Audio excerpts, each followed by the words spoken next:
En este ejemplo vamos a considerar dos variables que son discretas. Si tú te das cuenta, en una gasolinera hay dos tipos de islas. Que las islas tienen las estaciones para cargar gasolina. Hay islas comunes y corrientes y hay otras islas en que el servicio es completo. Entonces, X es la cantidad de mangueras que hay en una isla cualquiera, e Y es la cantidad de mangueras que hay en una isla de servicio completo.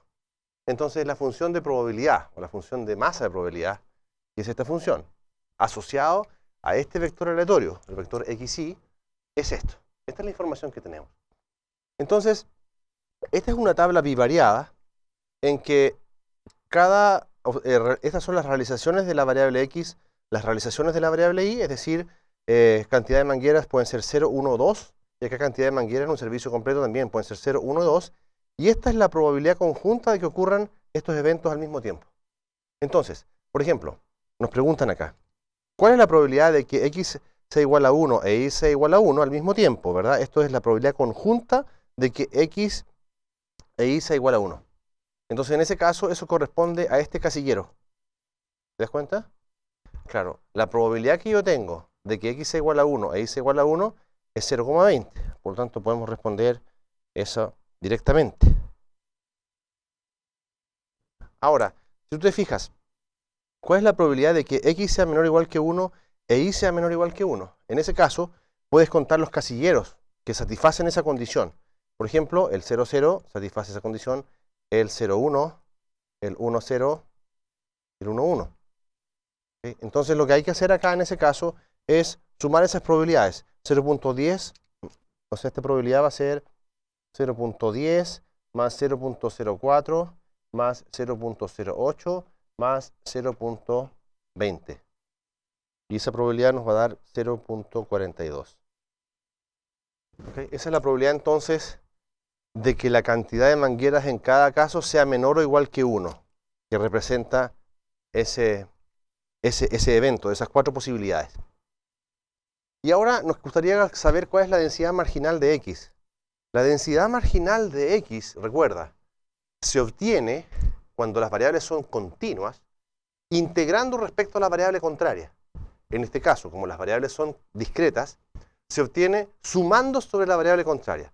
Es decir, por ejemplo, si yo pongo una línea ahí, para X igual 0, la probabilidad de que X sea igual 0 es sumando estas. Entonces aquí yo podría poner una nueva columna donde está la f de X. Y la probabilidad de que X igual 0 es la suma de esas tres cantidades. Esto es 0.16. X igual a 1, sumo sobre los Y. Entonces esto va a ser 0.34. Y si sumo sobre los Y para X igual 2, entonces esto me queda 0.50. Entonces aquí, cuando tú sumas respecto a la variable contraria, lo que estás haciendo es marginalizar. Es decir, lo que nosotros hablamos en los videos anteriores, de obtener la información particular de X a partir de la información conjunta. Esta es la información conjunta y esta es la información marginal. Entonces, si tú quisieras escribir como antes, como X es una variable aleatoria discreta, tú podrías escribir X y f de X. ¿Ya? X puede ser 0, 1, 2 y f de X en este caso va a ser 0.16, 0.34 y 0.50. Entonces, esta es la densidad que nosotros llamamos la densidad marginal o la función de cuantía marginal de X. ¿Sí? Marginal de X. Existen dos densidades marginales que son la densidad marginal de X y la densidad marginal de Y. Entonces, acá, por ejemplo, si tú quisieras calcular la densidad marginal de Y, y la podrías poner ahí, tendrías que sumar sobre X. Entonces voy a poner aquí los casilleros para que tú veas. Esto va a ser 0.24, 0.38 y 0.38. ¿Ok? Muy bien. Entonces ahora la pregunta que nos hacen es, bueno, calcula la densidad marginal, esto ya lo hicimos, esa es la parte C.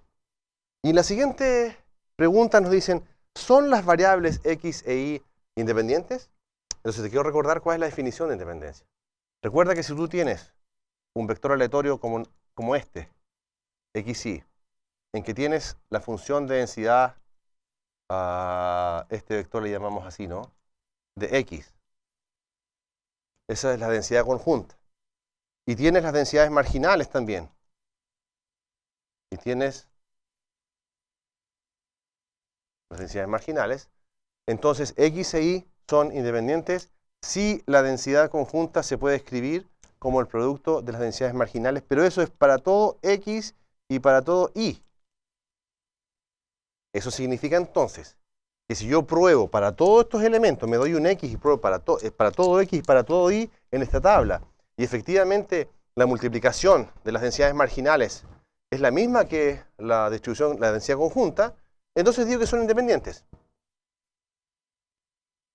Al contrario, si necesito probar que las variables no son independientes, entonces basta con encontrar un elemento que no satisfaga esta desigualdad. Entonces tú puedes considerar este elemento. Consideremos el elemento xy igual al 0, 0. ¿Cuánto es la densidad conjunta del vector x evaluado en 0, 0? Bueno, la densidad conjunta evaluado en 0, 0 es ese valor. O en el fondo, ¿cuál es la probabilidad del punto 0, 0? Eso es 0.10 a partir de la tabla conjunta. Y ahora lo que tienes que calcular es cuál es la densidad de x en 0 y cuál es la densidad de y en 0. Si tú te das cuenta, la densidad de x en 0 es 0.16. Y la densidad de y en 0 es este valor, 0.24. Lo sacamos de acá. Entonces, en el fondo, lo que está diciendo es, si ese valor, por ese valor, te da exactamente el 0.10, estamos bien. Después te pasa acá. Si ese valor con ese valor te da exactamente 0.4, pero si esto no funciona, ya es razón suficiente para decir que las variables no son independientes. Entonces, si tú te das cuenta, 0.10, por supuesto que es distinto de 0.16 por 0.24. Sí que eso nos da 0.038.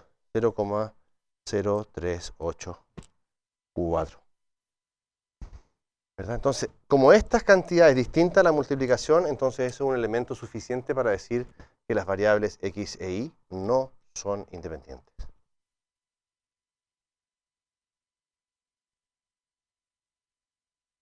¿Cuál habría sido la diferencia a estudiar la independencia cuando las variables son continuas? En que esta marginalización que nosotros hicimos va a ser una integral. Hacemos una integral para obtener la f de x, hacemos otra integral para obtener la f de y, y después multiplicamos. Y si eso resulta ser lo mismo que la conjunta, son independientes para todo x. Y si no, basta con encontrar un elemento como acá para decir que las variables no son independientes. Entonces, en este caso, así respondemos la pregunta. Las variables no son independientes porque estás proveyendo un contraejemplo.